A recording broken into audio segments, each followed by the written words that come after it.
Благодарам. Денешна точка на дневен ред е посебниот извештај на Државната комисија за спречување на корупцијата за утврдените состојби во финансирањето на изборната кампања за претседателските избори и предвремените избори за градоначалник на општина Охрид, општина Дебар и општина Ново село во 2019 година. Според овој извештај, за време на изборите во 2019 година во Република Македонија, одржани на 21 април и 5 мај, ДКСК постапувала во согласност со надлежностите утврдени во Законот за спречување корупција и судир на интереси и изборниот законник. Во периодот од 8 февруари до 13 мај 2019 до ДКСК биле доставени 22 приговори од организатор на изборна кампања со наводи и сомневање за сторени прекршувања и непочитување на членовите 8а и 8б од изборниот законник и одредбите од член 34 од Законот за спречување на корупција и судирот на интереси. Од вкупно 22 поднесени приговори, во 18 од нив ДКСК констатирала дека наводите не се потврдени и истите ги одбила, додека во 4 приговори ДКСК утврдила дека наводите се основани. Од тие 4 приговори кои се уважени, на 2 од нив е уважена тужба од страна на Управниот суд во интерес на општина Куманово и Агенцијата за финансиска поддршка во земјоделството и руралниот развој. За еден приговор во тек е прекршочната постапка која се однесува на градоначалникот на општина Газибава, а за еден приговор веќе е платена глоба од страна на градоначалникот на општина Штип. За 19 предмети поднесени од страна на граѓани, ДКСК се уште не постапила, односно постапките по истите се во тек, а за 13 има веќе донесено одлуки, од кои само по една е поведено барање за прекршочна постапка, а 12 се одбиени. Ова е сумарно она што е содржано во извештајот на ДКСК доставен до Собранието на Република Македонија на вкупно 44 страници, од кои 3 се наслов и содржина, а 8 се со исцитирани членови од Законот за спречување на корупцијата и судирот на интереси.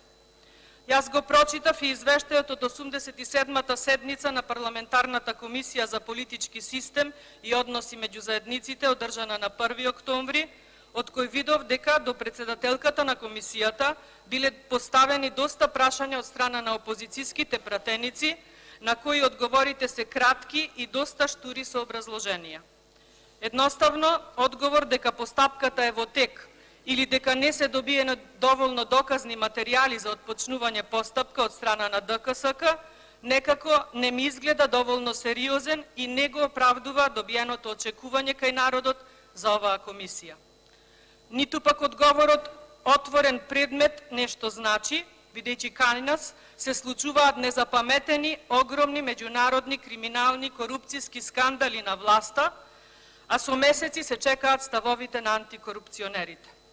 Отворен предмет значи можност јавното обвинителство да не работи, криминалот и корупцијата да продолжат и понатаму, а во меѓувреме да се влијае на докази и на сведоци. Отворените предмети во антикорупцијска како оној за Тополки и оној за Леонардо се срамно алиби за наводно функционирање на системот, кој во исто време врши тортура врз медиуми и новинари заради откривање на корупција токму во истите предмети. Сметам дека антикорупцијска и тоа како има полни раце со работа, но таа работа треба подеднакво и навремено да се врши и кога се работи за предмети со кои што е засегната и актуелната власт. Во спротивно, ќе остане истиот впечаток дека антикорупцијска е продолжена алатка на власта за реваншизам со незините неистомисленици. Сакам да ги наведам и констатациите на ДКСК по однос на незиното постапување по предметите, кои гласат дека се работи за добро управување. Ова е доста контрадикторно ако се споредат насловот на констатациите со содржината која што после насловот следува. Имено, ДКСК наведува дека препознала одредени активности кои можат да се посочат дека оддавале впечаток за суптилно влијание врз гласачите. Меѓу другото, ги наведува следните активности. Прво, објавата на премиерот на 2 мај оваа година за намалување на даночната стапка за парно грејање од 18 на 5%, како и донесување на нов тарифен систем за продажба на топлинска енергија. Второ, донесување на програма за финансиска поддршка на земјоделството за 2019, со која што е воведена мерката зелена нафта, со која што треба да бидат опфатени 55.000 производители на храна, а за набавка на гориво за земјоделска механизација. И трето, промоција на оперативниот план за активни мерки и програми за вработување и услуги на пазарот на трудот за 2019 со наслов Шанса за сите, кој што план треба да се реализира преку Агенцијата за вработување и Министерството за труд и социјална политика. За овие активности ДКСК користи прилика да укаже дека државните институции треба во наредниот период да внимаваат не само на почитување на законските норми од изборниот законник и другите закони што го регулираат изборниот процес, туку да внимаваат и на начелата на добро управување и интегритетот кои пред се и влијаат на легитимитетот на севкупниот изборен процес. Значи, констатациите на ДКСК се дека имало добро управување, за да во понатамошниот текст следи укажување за почитување, односно непочитување на законите.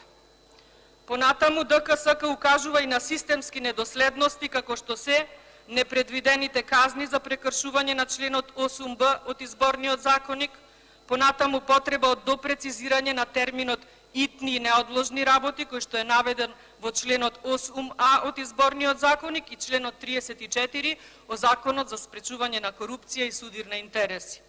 Па тоа дека не е докрај уредено правото на учество во расправата на засегнатите страни, а се однесува на членот 33 од Законот за спречување на корупција и судир на интереси, и создадената објективна пречка посебниот извештај на ДКСК да не ги содржи наодите од вкупните финансиски извештаи на организаторите на изборните кампањи.